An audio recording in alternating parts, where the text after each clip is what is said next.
സുനിൽ ഐസക് ചേരുന്നുണ്ട്. ആ അപകടം നടന്ന സ്ഥലത്താണ് സുനിലുള്ളത്. സുനിൽ, അവിടെ നിന്ന് നാട്ടുകാരടക്കം പറയുന്ന വിവരങ്ങൾ എന്തൊക്കെയാണ് പങ്കുവെക്കാനുള്ളത്? ഏറ്റവും പുതിയ കാര്യങ്ങൾ.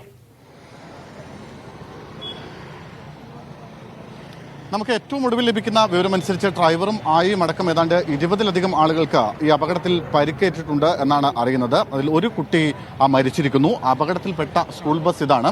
ഈ ബസ് ഏതാണ്ട് തല കുത്തി കുത്തനെ താഴേക്ക് മറിയുകയായിരുന്നു എന്നാണ് നമുക്ക് ഇവിടെ നിന്ന് മനസ്സിലാവുന്നത്. ഈ എൻ്റെ വലതുഭാഗത്താണ് ഈ കിരാത്ത് അംഗൻവാടി റോഡുള്ളത്. അംഗൻവാടി റോഡിൻ്റെ അവിടെ നിന്ന് ആ ഭാഗത്തു നിന്ന് താഴേക്ക് ഇറങ്ങി വരുമ്പോഴാണ് ആ ബസ് അപകടത്തിൽപ്പെട്ടിരിക്കുന്നത് എന്ന വിവരം കൂടിയാണ് നമുക്ക് പ്രേക്ഷകരുമായി പങ്കുവയ്ക്കാനുള്ളത്. ആ ബസ് എന്തായാലും ഇപ്പോൾ അപകടത്തിൽപ്പെട്ട ബസ് അവിടെ നിന്ന് എടുത്ത് ഇവിടെ ഒരു സൈഡിലേക്ക് മാറ്റിയിട്ടുണ്ട്. അവിടെ എന്തായാലും ഇവിടെ നമുക്ക് ദൃക്സാക്ഷികളായിരുന്ന ആരുടെയെങ്കിലും ആ പ്രതികരണങ്ങളിലേക്കൊക്കെ പോകേണ്ടതുണ്ട്. നിങ്ങൾ ഇവിടെ ഉണ്ടായിരുന്ന ആളുകളാണോ? ആരാ ഉണ്ടായിരുന്നത്? ഒരു മിനിറ്റ്, ചേട്ടൻ ഇവിടെ ഉണ്ടായിരുന്നില്ല അപകടം നടക്കുന്ന സമയത്ത്? ഇവിടെ ഒറ്റ മിനിറ്റ് ഒന്ന് വരും എൻ്റെ കൂട്ടത്തിൽ. എന്താണ് സംഭവിച്ചേട്ടാ? നമ്മൾ ഏകദേശം ഒരു 3-3:30 ആയിട്ടുണ്ടാവും സംഭവം. ഞാൻ ഈ കസലിൽ ഇരിക്കുന്നു. ഞങ്ങൾ 3-4 ഈടി ഉണ്ടായിട്ട് അപ്പോൾ എന്തോ ഒരു ഒച്ച കേട്ടിട്ട് നോക്കുമ്പോൾ ബസ് മറിഞ്ഞു. നമ്മൾ ഇവിടുന്ന് കാണുന്നില്ലല്ലോ. ഒച്ച കേട്ടിട്ട് നോക്കുമ്പോഴേക്ക് ഇങ്ങനെ മറിഞ്ഞതാണ് നമ്മൾ കാണുന്നത്.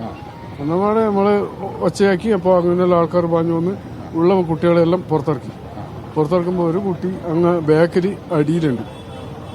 ബസിന്റെ ഏറ്റവും പുറകിൽ വശത്ത് ഈ ബസ് കുട്ടിയുടെ മേലെ എന്തോ ഉണ്ട്. അപ്പൊ ഞങ്ങൾ എന്തൊക്കെ എല്ലാവരും കൂടി ബസ് നീർത്തു. അപ്പൊ കുട്ടി അടിയിൽ പെട്ടുപോയി. ബസിന്റെ അടിയിൽ. ആ കുട്ടിയാണ് ഇപ്പൊ മരിച്ചത്. ഓക്കെ, എത്ര കുട്ടികളുണ്ടായിരുന്നു? നല്ല ഐഡിയ ഉണ്ടോ? എത്ര എണ്ണിയില്ല, ഒരു 15 പിള്ളേർ എന്തായാലും ഉണ്ടാവും. 15 കുട്ടികൾ. ഇപ്പൊ പഞ്ചായത്ത് പ്രസിഡന്റ് ഒക്കെ പറയുന്നത് ഏതാണ്ട് 20ഓളം കുട്ടികളുണ്ടായിരുന്നു. അത് നമ്മൾ എണ്ണിയില്ല, അതാണ് സുമാർ പറഞ്ഞു. ഈ ഡ്രൈവറുടെയും ആക്കിയ അവസ്ഥ? ഡ്രൈവറെ കണ്ടിട്ടില്ല. ഈ ഒച്ചപ്പാടിനൊരു ഡ്രൈവറെ നമ്മൾ നോക്കിയില്ല. പിള്ളേരെ മൊത്തം ഇറക്കി. അപ്പോഴേക്ക് ഡ്രൈവറും ഇത് കിട്ടുന്ന വണ്ടിക്ക് ഹോസ്പിറ്റലിലേക്ക് പോയി. നാട്ടുകാർ തന്നെയാണോ കുട്ടികളെയൊക്കെ?